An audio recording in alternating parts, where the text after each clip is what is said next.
¿Qué tiene que decir la erudición del Nuevo Testamento, tanto protestante como católica, sobre el título para María de Theotokos? El erudito metodista Thomas Oren, que es un experto en patrística, escribe: al atribuir a María el título Theotokos, nunca se ha pretendido implicar en lo más mínimo que María dio a luz a la divinidad, sino únicamente al Hijo como hombre, encarnado. No decimos que la Virgen María dio a luz a la unidad de esta Trinidad, Dios, sino únicamente al Hijo, quien solo asumió nuestra naturaleza humana. El respetado doctor Wade Grudem en su teología sistemática. Por supuesto, María no es la madre de la naturaleza divina de Jesús, que ha existido desde siempre. María es simplemente la madre de la naturaleza humana de Cristo.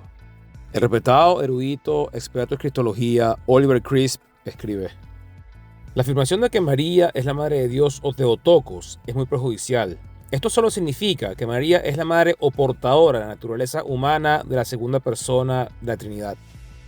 El respetado apologista reformado cristiano M. Slick escribe: la Iglesia Católica Romana se refiere a María como la Madre de Dios o Theotokos. María es llamada Theotokos en el Catecismo de la Iglesia Católica 29 veces.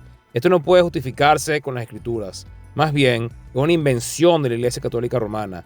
Sí, María dio a luz al Mesías, que es Dios en carne, pero ella no es la Theotokos.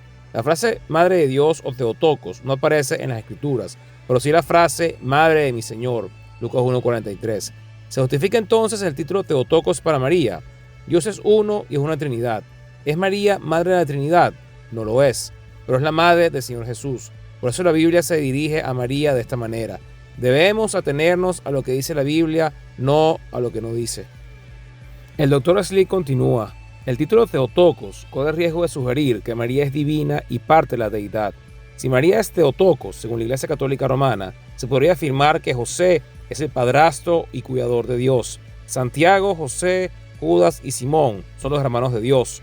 Juan el Bautista es primo de Dios y Elí era el abuelo de Dios. Entonces, ¿por qué los católicos llaman a María Theotokos, pero ignoran al Padre de Dios, a los hermanos de Dios, a las hermanas de Dios, a los abuelos de Dios y a los bisabuelos de Dios? El doctor Robert Jenson en su teología sistemática en defensa del Dios Trino. En el Concilio de Éfeso, en el 431, es donde se crea la expresión dogmática de declarar a María como madre y portadora de Dios, Theotokos. El erudito luterano Paul Tillich, que es uno de los teólogos más importantes del siglo XX, escribe: el poder simbólico de la imagen de la Virgen desde el siglo V después de Cristo hasta nuestros días plantea una pregunta para el protestantismo, que ha eliminado radicalmente este símbolo en la lucha de la Reforma. El erudito católico Thomas Rauch, en su teología sistemática católica, escribe: en la erudición del Nuevo Testamento y en estudios recientes no han encontrado imágenes o estudios confiables de la Madre de Cristo en los primeros 3 siglos de la historia cristiana. Ya para el siglo IV, el culto a María en el arte y en la oración se estaban extendiendo ampliamente y se desarrolla el título para María como Theotokos.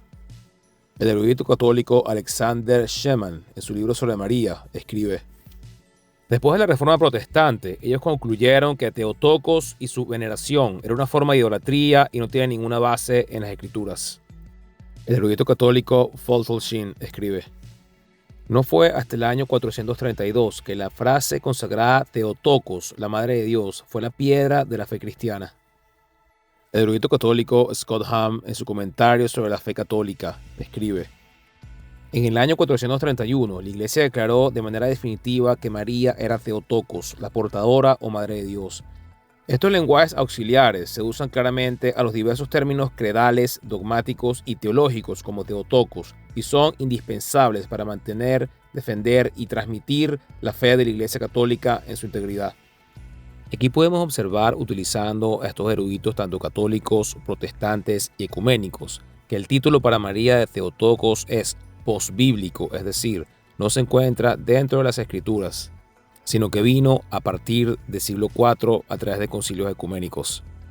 Gracias por este video. Dios te bendiga.